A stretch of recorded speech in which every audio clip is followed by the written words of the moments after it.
Olá, hoje nós vamos para o capítulo 74 do livro dos Salmos. Isso é o Salmo 74. Salmo 74 na numeração grega e Salmo 75 na numeração hebraica. Lembrando que a numeração hebraica é sempre uma unidade à frente da numeração grega. O Salmo 74, ele traz para a gente essa proximidade do juízo de Deus, né? Do juízo divino, né? Ou seja, o Salmo tenta nos exortar que o juízo de Deus está muito próximo de nós, né? A justiça de Deus está muito próxima de nós, ou seja, a justiça de Deus está prestes a acontecer. É um salmo que a gente classifica naquela família dos salmos como uma exortação profética, um salmo de instrução. Nós temos salmos de instrução, aí uma subdivisão do salmo de instrução é uma exortação profética. Então esse salmo é uma exortação profética, uma chamada de atenção, uma exortação que é feita de um modo bastante, uma linguagem bastante profética, tá bom? Tá certo? O salmo ele anuncia o juízo de Deus, anuncia a justiça de Deus, né? E por isso nós chamamos esse salmo de uma exortação profética, tá bom? Vamos lá, gente? Quero que você dê um like nesse vídeo, dá um like, se não está escrito like, dá um like ali. Quero que você me ajude a divulgar esse trabalho, chamando mais pessoas para fazer essa caminhada com a gente, essa caminhada mesmo, né, de ler a Bíblia, né, pegar a Bíblia todos os dias, tomar o livro da Palavra de Deus e se alimentar com ele, né? Todos os dias ler um capítulo, Eu acho engraçado que hoje a gente tem um mundo em que as pessoas leem tantas coisas, se enche de tanto veneno às vezes, né? Leem tantas fofocas, leem às vezes, assiste vídeos de gente falando mal dos outros, falando mal da igreja. Aliás, quanto vídeo, né? Quantos canais que tem por aí que falam mal da igreja, meu Deus. Tem tanta gente que se alimenta com esse tipo de ódio. Eu convido você a se alimentar com a palavra de Deus, a se alimentar com a palavra de Deus, né?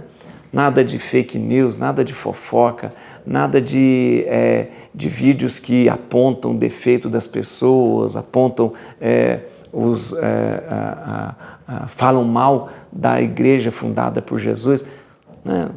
Abandone isso e se alimente da palavra de Deus. Se alimente da palavra de Deus. A palavra de Deus é viva, eficaz na vida da gente. Tá bom? Vamos lá? Bíblia na mão, Espírito Santo no coração, o Salmo 74. Veja que salmo lindo.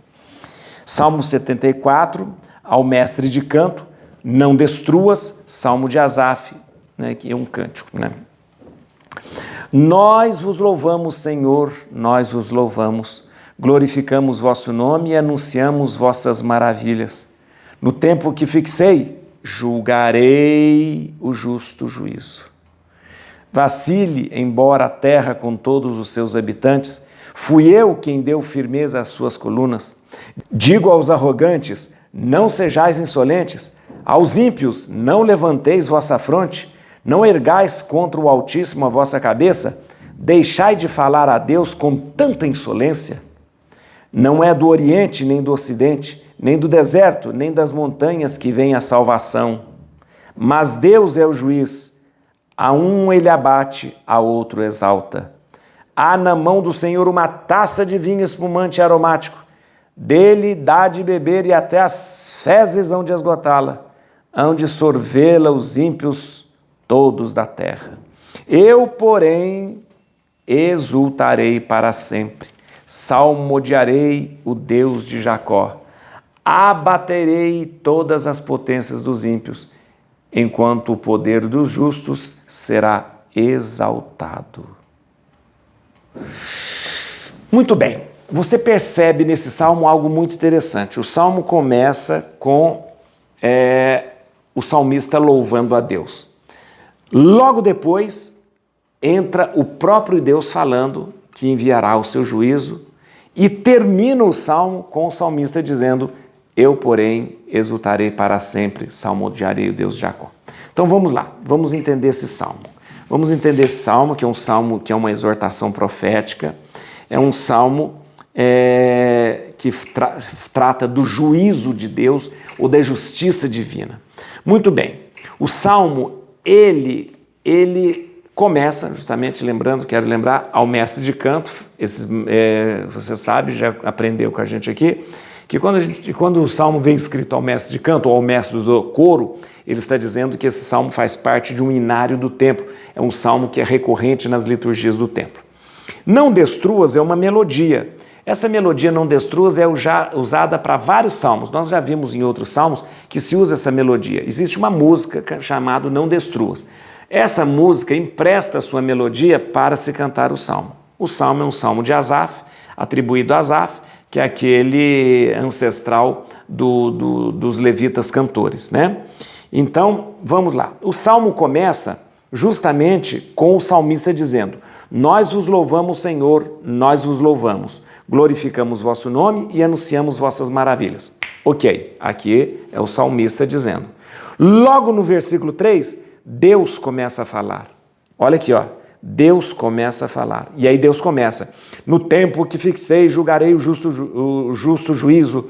Vacile embora a terra com todos os seus habitantes. Fui eu quem deu firmeza às suas colunas. Digo aos arrogantes e aos insolentes. Aí Deus vem dizendo e Deus vem discorrendo sobre o seu juízo. Ou seja, é Deus se dirigindo ao povo e anunciando um julgamento. Que julgamento que Deus anuncia?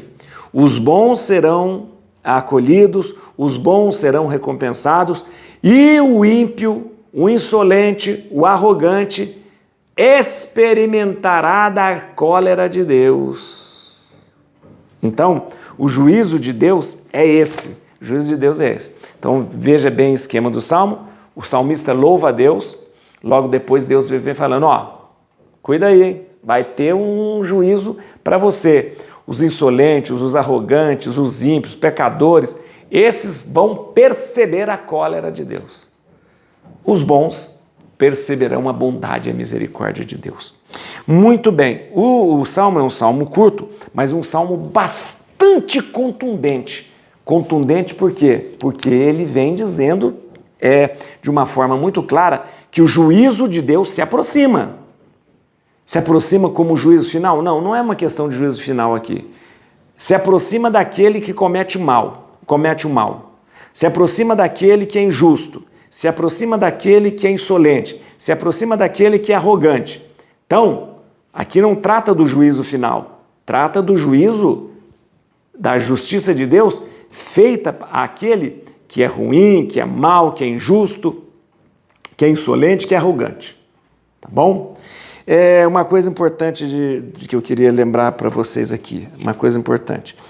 O versículo 9, às vezes ele é esquisito de entender aqui nessa tradução, eu vou passar até a tradução no original para você. Olha aqui, ó. Versículo 9. Há na mão do Senhor uma taça de vinho espumante e aromático. Dela, da taça, né, há de beber e até as fezes hão de esgotá-la. Hão de sorvê-la os ímpios todos da terra. Muito bem. Quando se fala da taça, é importante lembrar isso. A taça na Bíblia, né, uma taça cheia de vinho, essa taça, ela simboliza a cólera de Deus. A cólera de Deus. Então, vamos entender uma coisa. Mas cólera de Deus? Deus tem raiva? Deus é colérico? Deus tem ira? Não, Deus não tem ira, Deus não tem cólera, não, porque Deus é imutável. Deus não fica, um dia eu estou calmo, outro dia eu estou com raiva. Hoje Deus levantou com raiva. Não, Deus não muda, Deus é imutável. Um dos atributos de Deus é a imutabilidade de Deus. Deus não muda, Deus não muda. Então como que o salmista fala da cólera de Deus, segura uma taça da cólera de Deus? Muito bem, a cólera de Deus aqui, ela poderia ser justamente identificada com a justiça que Deus vai realizar.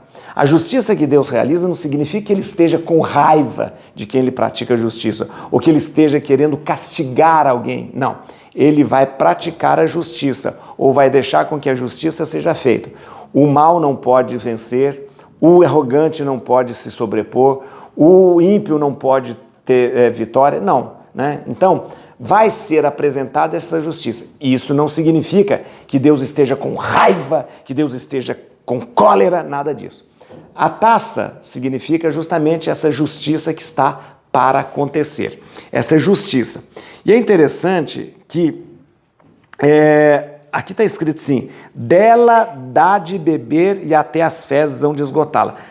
Foi traduzido dessa forma, mas o original diz o seguinte, beberão da taça até a borra do vinho, até a borra do vinho. O que significa isso? Né? Significa que vai beber a taça toda. Deixa eu te explicar por quê. O vinho daquela época, ele geralmente continha ali, até uns vinhos hoje, assim, ficava aquela borra, aquela mosto no fundo da garrafa ou no fundo do vinho, aquela coisa. Por quê? Porque a fermentação não era feita com tantos fios. Hoje você vai numa vinícola, então o vinho é fermentado, pasteurizado, ele é pasteurizado e aquela coisa toda, passa por filtros, passa por... Não. Você amassava a uva, punha nos barris para fermentar e fermentava. Então aquele mosto, ele trazia aquele bagaço da uva. E geralmente os vinhos, eles traziam no fundo da taça o bagaço, aquela borra, né? Aquela borra. Então o que acontecia? A pessoa, quando tomava o vinho na taça, ela não tomava até a borra toda, não tomava. Ela tomava e deixava aquele mostozinho lá no fundo, daquela coisa assim.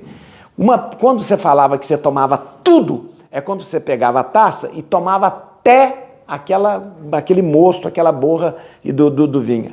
Tomava tudo. O que o Salmo está dizendo? Que a justiça de Deus será feita por completo. Né? Quando a palavra de Deus fala assim, eles beberão tudo, sorverão tudo, até a borra do vinho, significa que a justiça de Deus será feita até o final, ou seja, completamente. Tá bom? E aí o Salmo termina, voltando para o salmista, que diz, eu, porém, exultarei para sempre, salmodiarei o Deus de Jacó. Né? E termina dessa forma, dizendo, abaterei todas as potências, enquanto o poder dos justos será exaltado. Tá bom. Muito bem. Esse salmo, então, ele é bem curto, conciso, é Deus se dirigindo ao povo, anunciando o julgamento, dizendo que o julgamento será feito completamente e depois o salmista, diante dessa justiça anunciada, diz, eu, porém, exultarei para sempre. Muito bem. Eu quero que você, nesse momento, termine de estudar aqui com a gente o Salmo, desliga o celular, desliga o computador, agora é a hora da gente rezar. Isso. A palavra de Deus, o Salmo é uma oração, então você vai rezar agora, reza o Salmo, reza lembrando da justiça e do amor de Deus, e a palavra para encher o seu coração, iluminar o seu dia é essa. Eu, porém, exultarei para sempre, salmodiarei o Deus de Jacó. Versículo 10, eu, porém, exultarei para sempre, salmodiarei o Deus de Jacó. Et crucem Domini, fugit partis adversa. Vite teleo detribuiuda radix David. Aleluia.